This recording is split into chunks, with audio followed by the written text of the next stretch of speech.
Tsy mianatra ny mpianatra aneo hariva amin'ny Cisco Mahajanga noho ny fisian'ny rivodoza fitia dia nanapa-kevitra ny Cisco Mahajanga fa tsy mianatra ny mpianatra an-toerana aneo hariva. Mampiatsiahy fa nahazo filazana loza manambana amin'ny loko mavo momba ny rivodoza ny Fagatra Boeny Melaka ary Betsiboka araka ny filazana farany tamin'ny 10 ora maraina izay nambarany eo anivon'ny sampana mpamantatra ny toetrandro. Mikasika an'ity rivodoza ity moa dia fitia no iantsona ilay rivodoza hiditra any Madagasikara. Ny tombo hery ka lasa rivodozany amin'ny ratsy izay niforona tao amin'ny lakandran'ny Mozambika ary nomena ny anarana hoe fitia. Tamin'ny 3 ora maraina ny foibeny dia tany amin'ny manodidina ny 220 kilometatra avakatra andrefan'ny Besalampy niaraka tamin'ny rivotra 70 kilometatra isan'ora sy tafiotra manakaiky ny foibe 10 kilometatra isan'ora. Nikisaka ny antsinanana somary atsimo antsinanana izy na hafaka 9 kilometatra isan'ora. Vinavinaina hiditra antanety eo anelanelan'ny Maintirano sy Mahajanga ny marainan'ny Sabotsy 3 Janoary 2024 ka mety hahatratra ny tanjaka rivodoza mahery na cyclone tropical. Nanambara holoza manambana amin'ny loko mavo ny Fagatra Boeny sy Melaky ary fanerana amin'ny loko maitso ho an'ny Betsiboka, Feno Rivobe, Ankazobe ary Anjozorobe. Ino moa ny mikasika ny rivodoza sy ny toetrandro? Fandeha risika izarakely ny mikasika ny lozam-pifamoivoizana. Taxi be ny fatratra tamin'ny sarety ka namono olona ananki-efatra. Nisehoana lozam-pifamoivoizana tao Maskara Andravoangy ny maraina teo rehefa ny fatratra tamin'ny sarety entin-tanana ny fiara fitateram-bahoaka izay manao ny zotra tsara honenana Analakely. Olona 4 no voalaza fa namohiny ainy, 2 tamin'izy ireo tao amin'ny sarety ary ny 2 tao anatin'ny fiara. Mbola resaka trangana lozam-pifamoivoizana hatrany moa dia fiara vaky pneu tampoka ary nivadika ambony ambany. Fiara kely iray no nivadika ambony ambany tetsy amin'ny lalam-baovao Ambohitry Manjaka ny androany maraina. Ny fahavakisany kodiarana tampoka no voalaza no niteraka ny loza ary efa tsy nisy tao anatin'ny ilay fiara ireo olona izay nitondra ity fiara ity tamin'ny fotoana nakanany sary. Ny maraina teo moa no nisy ny lozam-pifamoivoizana namozana ain'olona tao Andrenivohitra raha ny voalaza ihany koa anefa dia 4 izao ny lozam-pifamoivoizana teo amin'ny lalam-baovao Ambohitry Manjaka ny androany fotsiny. Zay moa ny mikasika ny trangana lozam-pifamoivoizana. Fandeha risika iresaka kely ny mikasika ny filohan'ny fanavozana Andriamatoa Colonel Mikael Randrianirina. Ity moa dia nisy lahateny izay nataony nandritra ny 7 Janoary 2024 iny izay fivorina avolenta fanentanana ireo mpiara-miombonantoka amin'ny fandraisana fepetra mialoha sy vonjy-maika manoloana ny loza sy ny voina eto Madagasikara. Ndeha moa arahantsika ny lahateny izay nataony sy ny antsipriany mikasika an'izay mba ahafahantsika mahafantatra ny zava-drehetra mandalo eto amin'ny firenena indrindra ity fivorina avolenta ity izay fanentanana ireo mpiara-miombonantoka amin'izany fandraisana fepetra mialoha sy vonjy-maika izany manoloana ny loza sy ny voina eto Madagasikara. Vao tamin'ny talata 17 Janoary lasa teo isika no nanokatra ny fisoratana anarana biometrika izay tafiditra amin'ny tetikasa digitalisation tiatsika hapetraka ampandrosoana ny firenena. Fanindran-dalana amin'izay ihany ny fiaonantsika androany kasika ny fanofanana tanora 300 hiasa eo amin'ny sehatry ny teknôlôjia sy ny informatika amin'ny alalan'ny tetikasa asanay. Ka eto am-panomboana dia mamela ianareo riavana hitodika amin'ireo tanora malagasy amin'izao fotoana manandanja natokana ho azy ireo izao. Tsy sasa hatrao mamerina ny fisaorana sy fankasitrana anareo tamin'ny fahasahinareo. Nanoratra tantara vaovao an'ity tanindrazana malalatsika itya. Ianareo no fototra sy hery nanosika ny fiovana nisy teto Madagasikara satria ny tolona nataonareo tamin'ny 15 Septambra izay notoana ny foloalindahy malagasy no nahafahantsika ny roso amin'ny fanavaozana iainantsika eto amin'ny firenena ankehitriny. Raha ny loatra noho izany, raha nametraka ny fikarakarana sy ny fiahinanareo ho lara-pameana ny fitondram-panjakana ankehitriny. Eny, mety nilazan'izany daholo ny mpitondra ny fanesy teto saingy ny mahasamihafa ny fanavaozana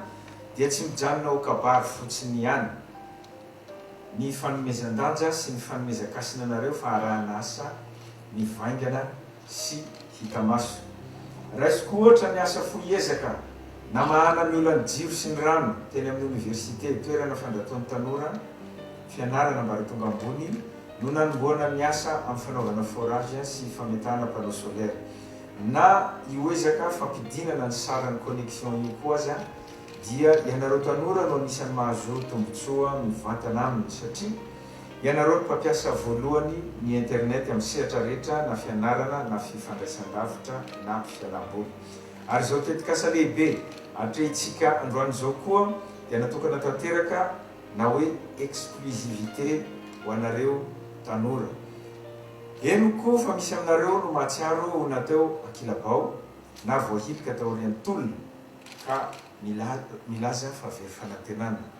nandritra ireny fiaonantsika isan-karazany efa nitanterana taorian'ny tolona ireny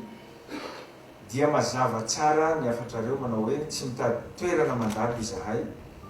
fa mitady asa mitoetra sy maharitra indrindraindrindra mba hahafahanay miatrika ho avy mamiratra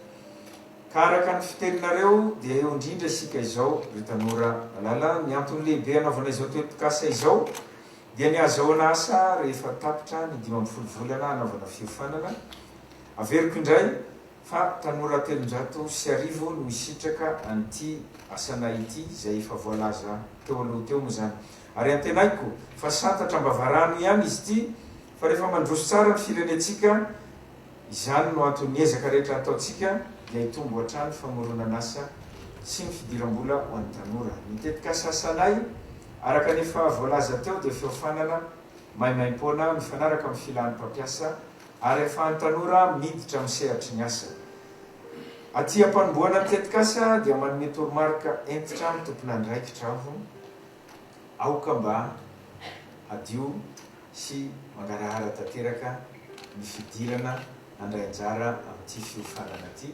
fa mba tsy hisy ny ketrano an-trano sy ny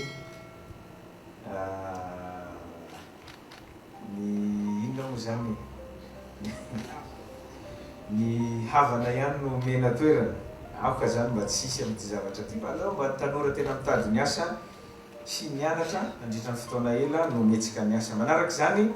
dia tsy haiko tsy hisaotra manokana ireo mpiara-mombonatoka ary lohalaharana amin'ireny ny banky iraisam-pirenena izay mamatsy vola ny tetikasa piky ny tetikasa piky moa resako voalohany dia efa matetitetika hitako mifanodro amin'ny isan'andro amin'ny asa ataony avy any a Diego Ranzara ireny vola ho an'ny fikambanana tanora tsika tany $15,000 isaky ny fikambanana tanora amin'ny resaka digitalisation dia nadrisika anareo zahay androso lalandalina kokoa amin'ny fanomezana asan'ny tanora dia efa tonga indray nareo androany amin'ity asa ho an'ny tanora 350 ity zahay moa zany dia miezaka lalandava amin'izay fanomezana asa zay isaorana ny ao amin'ny ministerany ny asa mpanjakana koa raha nizara nanomboka ny asa zay 5,000 ho an'ny tanora koa tany amin'ny faritra atsinanana tamin'ny herinandro iteo mbola mandrisika ihany andriamatoa coordonnateur mbola bedabe ny tanoratsika na vita fianarana tsy anasa dia mandrisika anareo mba hiditra landalina kokoa amin'izany fanomezana asa ny tanora zany ny banky iraisam-pirenena zay malatsiny moa fa miteny gasy ny ataoko tsy milaza aho hoe tsy manao ny mpiara-mombonatoka sasany manao daholo reo ary ankasitrana ny ataony mpiara-mombonatoka rehetra zay miara-miasa amin'ny firenena malagasy fa ny banky iraisam-pirenena dia tsy indriko manokana eto fa na tamin'ny herinandro ty fotsiny dia efa indroa angamba zao zahay io ny fakahita natao amin'ny resaka digitalisation na resaka piky moa zany na ny lancement ny enrôlement biométrique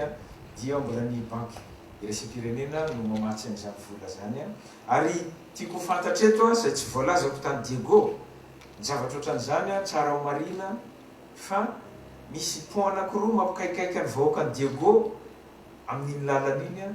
dia ny pont Mahavavy sy ny pont Efasy zay isaorana ny banky iraisam-pirenena ihany koa fa efa hanomboka tsy ho ela io asa io fa anatin'ny mamaraparana ny taratasy ny tompon'andraikitra sy ny banky iraisam-pirenena izay namatsy vola any amin'ny 3 tapitrisa $, eo isaky ny pont angamba izy zay dia tsy ho ela ny amboan'izany zany hoe misaotra tsy ho hainay tsy hisaotra ny banky iraisam-pirenena zay tsy mitrahatra manampy. Zay ny zavatra tadiavintsika eto amin'ny firenena malagasy, alako tsiny amin'ny teny vahiny ampiasaiko dia ny pragmatisme. Zay ny zavatra hitanay hatreto sy ny célérité, vitesse zay ananan'io banky iraisam-pirenena io fanampianatsika hatreto manampy ny fanaovazana ny firenena amin'izao dia isorana manokana ny banky iraisam-pirenena. Ny zahay mpitondra manko dia mandalo, tsy fantatro na 2 volana na 3 volana na 5 taona na 4 taona fa ianareo mpamatsy vola mpiara-mambonantoka dia mijanona miara-miasa amin'ny fanjakana lalandava. Ny mampiavaka ny fitondrana fanavaozana amin'ny fanatanterahana azy dia ny fanomezan-kasina koa ny tanora amin'ny alalany indrindra ty tetikasa asanay ity. Eo koa ny fampandraisana anjara feno misy sehatra tsy miankina amin'ny famolavolana ny fiofanana hatrany am-boalohany mba hampifanojo ny tolotrasa sy ny tinady. Noho izany dia tsy tokony isalasala ireo orinasa handray an'ireo tanora rehefa tsara ofana izy ireo. Efa misokatra tsikelikely raha teo ny sehatra fandraharahana eto Madagasikara, tsy misy tsony ny mpandraharaha manjaka tokana mifehy ny seham-piarina rehetra fa efa miamadio ny kianja ivoaran'ny sehatra tsy miankina. Efa miezaka zahay manala an'ireny sakana isaky ny sehatra eto Madagasikara ka tsy velarany fifaninanana masina amin'ny resaka fandraharahana eto Madagasikara, fa izany sakana zany dia mbola be da be no misy fa ho hitanareo tsikelikely eo ny fanesorana azy. Miverina mitoboka aminareo tanora ny tenako, tsy misy tsy nilaza hoe ny tanora ho avy ny firenena, ary marina zany, saingy tsy tokony hijanonao kabary fotsiny fa arahina asa. Ka izao tetikasa fanofanana ny tanora izao dia anisan'ny dingana lehibe tanterahintsika anomanana ho avy tsaratsara kokoa ho anareo. Ny fikirakirana ny teknôlôjia informatika raha teo dia anisan'ny sehatra iray manavanana anareo, ka iveriko fa maro no olina sy soratra anarana amin'ity fiofanana ity. Ny tanora malagasy tokoa mantsy dia tsy manipule ny robot tahaka ny filazan'ny sasany, fa mahafehy tsara anio taranjeo ary mahay mandanjalanja sy mamakafaka. Izaho manokana sy izahay rehetra mpitantana eto anivon'ny fanavaozana ny repoblika dia mahatoky ny fahaizana sy ny fahendren'ny tanora malagasy ary vonina hatrany hanoana anareo amin'ny fomba rehetra. Mahatoky anareo zahay fa mahazo mahatoky anay koa ianareo. Eto zao nanao an'iny filazana tamin'ny faran'ny taona nilaza fa raha misy fikambanana tanora raha te hianatra hanao an'izany atao hoe chantier école zany amina ohatra ny teneniko tamin'izany fanokafana to misy lalana tiatsika sokafana any nerakelatrano any asina pavé dia makanisa ty nareo mivondrona tanora maromaro diplômé fa afaka vatsiny fitondram-panjakana fanavaozana vola mba hisiny zay chantier école zay maro manerana ny faritra. Dia rehefa mba matianina nareo manomboka mahay ny asa dia ampidiritsika amin'ny sehatra ny asa any amin'ny tsenam-barim-panjakana maro rehetra any rehefa vonona amin'izay zavatra zay. Tsy toerana ihany no ilaina, tsy toerana mitolomana hoe meo posta fa meo asa. Samy hafa zay zavatra roa teneniko zay dia makahery atsika tanora rehetra mba hifantoka amin'izay fianarana fiofanana mba azahoantsika asa maharitra. Ka araky ny fanazavany Andriamatoa coordonnateur nipiky teo dia misy fiantraikany koa io any amin'ny arikarena malagasy koa. Ambarako amin'ny fomba ofisialy ary fa misokatra ny programa asanay makasitraka tompoko lahy makatelina tompoko vavy. Iny moa ny teny sy ny hafatra izay nambarany filohan'ny fanavaozana Andriamatoa Colonel Mikael fandeha risika hiresaka kely ny hafatra izay nambarany ministry ny fitsarana tsy iza moa izany fa Ramatoa Fanirisoa Erinaivo. Tsy hery famoretana ny fonja hoy Fanirisoa Erinaivo, tsy hery famoretana ny fonja fa fanitsina ny olona iray izay nanao heloka teo amin'ny fiarahamonina hoy ny ministry ny fitsarana Fanirisoa Erinaivo nandritra ny fitokonana ny fonjan'ny manjakandrina izay nasiampanitarana ny Andro Omaly. nolazainy tamin'io koa fa ny liberté conditionnelle dia zony voafonja tsirairay ny mahazo azy rehefa navitany antsasaky ny saziny araky ny nambarany hatranina dia eo aza ny fanenjehana ara-pitsarana ireny voafonja ireny dia eo ihany koa ny fijerenany maha-olona sy ny zon'olombelona izany antony nanitarana ny fonja hisy ihany koa hoy hatrany izy ny fanalefahana saziny voafonja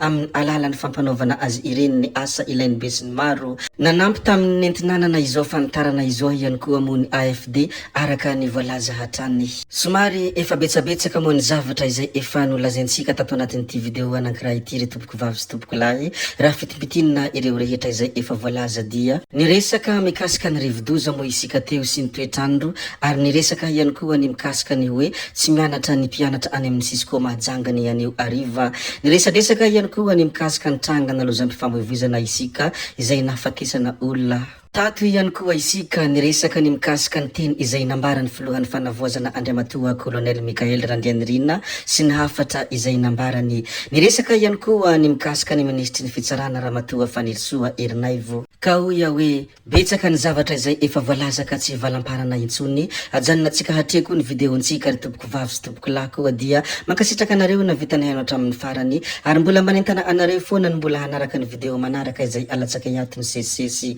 zay fa tsy halavainay resaka hametrabeloma izahay veloma vetivety fa tsy hoe akory veloma mandrakizay amin'ny manaraka indray no manao ny misimisy veloma ary tompoko lahy veloma tompoko vavy